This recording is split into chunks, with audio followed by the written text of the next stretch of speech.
আপনি একটা অভিযোগ করেছেন এবং জেলা শাসককে চিঠি দিয়েছেন বালি মাফিয়া নিয়ে, এটা একটু যদি ব্যাখ্যা করে বলেন। দেখুন, আসানসোল দুর্গাপুরে অবৈজ্ঞানিকভাবে এবং বেআইনিভাবে বালি উত্তোলন তো দীর্ঘদিন ধরে চলছে। দামোদর অজয় নদী থেকে এই বালি তোলা হচ্ছিল, অনেকবার আমরা বলেছি।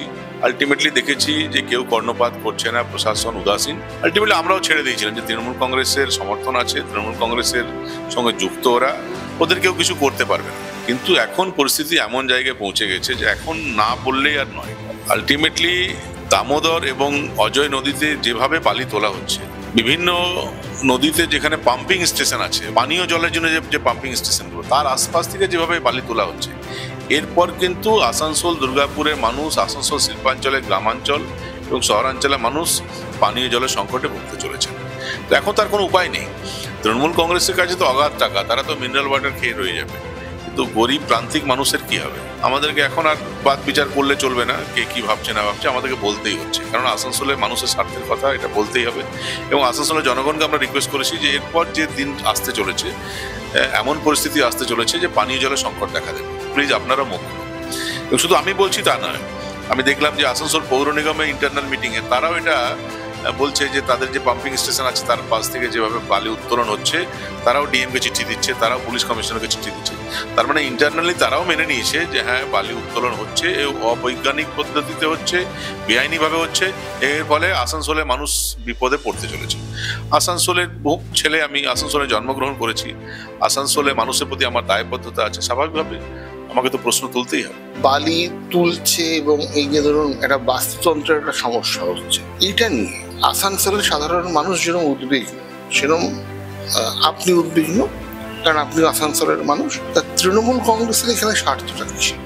এই যে রেভিনিউ সরকারের ঘরে যাওয়া উচিত, গভর্নমেন্ট এক্সচেকারে যাওয়া উচিত, সে অর্থ তাদের পকেটে যাচ্ছে, তাদের সমর্থনে এটা চলছে।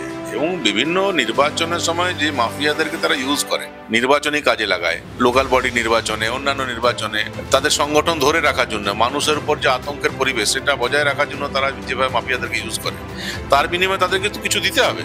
সেটা অবাধ বালি চুরির স্বাধীনতা দিয়েছে, সেখান থেকে বালি চোরেরা যারা আছে তাদেরও অর্থ রোজগার হচ্ছে, আর তৃণমূল কংগ্রেসের নেতারা যারা আছে তাদের অর্থ রোজগার হচ্ছে, সে কারণে তারা উদাসীন। বিরোধী দল অনেকগুলো অভিযোগ তুলেছেন যে গরু চুরি, কয়লা চুরি, নানা কিছু।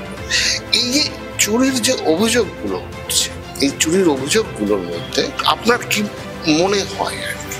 মাইন্স এন্ড মিনারেলসে যা কিছু আছে সবটার উপরে সরকারের অধিকার, এবং এটা যদি তুলতেই হয়, এটা যদি, তাহলে এর বিনিময়ে যে অর্থ আসবে সেটা সব সরকারের ঘরে যাওয়া উচিত, এবং সরকারের এক্সচেকারে গেলে আলটিমেটলি আমাদের কাজে লাগবে, সেটা সরকার সে অর্থ আমাদের পেছনে ব্যয় করবে। তো সেটা না করে কিছু ব্যক্তিদের হাতে যাবে কেন? এবং সব কিছুর কয়লার উত্তোলনের জন্য তো কোল মাইন ন্যাশনালাইজেশন অ্যাক্টের মাধ্যমে বিভিন্ন কোলিয়েরি আছে, তারা কয়লা তুলবে, ইস্টার্ন কোলফিল্ড লিমিটেড আছে, সিআইএল আছে, তারা কয়লা উত্তোলন করবে। বালির জন্য ডিএম আছেন, ডিএম এর বিভিন্নভাবে এটা লিজ দেওয়া হয়, যারা লিজ হোল্ডার যারা আছেন তারা বালি তুলবেন, তার বিনিময়ে সরকারকে তারা অর্থ দেবেন। কিন্তু তার মাঝে মাফিয়ারা এটা তুলে নেবে এবং এক পয়সা সরকারকে দেবে না, সে পুরো অর্থই চলে যাবে তৃণমূল কংগ্রেসের যারা নেতা তাদের পকেটে, আর জনগণ ভুগবে এর জন্য। এটা তো হতে পারে না।